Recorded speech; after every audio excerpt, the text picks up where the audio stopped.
ভুল করেও কেউ সৌদি আরবে আসবে না। কেন আসবে না সেটা আমি বলছি। কেন আসবে না সেটা আমি বলছি।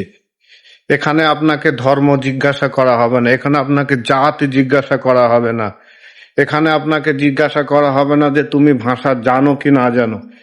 এখানে আপনাকে বারণ করা হবে না যে এই খাবার খাওয়া যাবে না, এই খাবার আপনাকে খেতে হবে।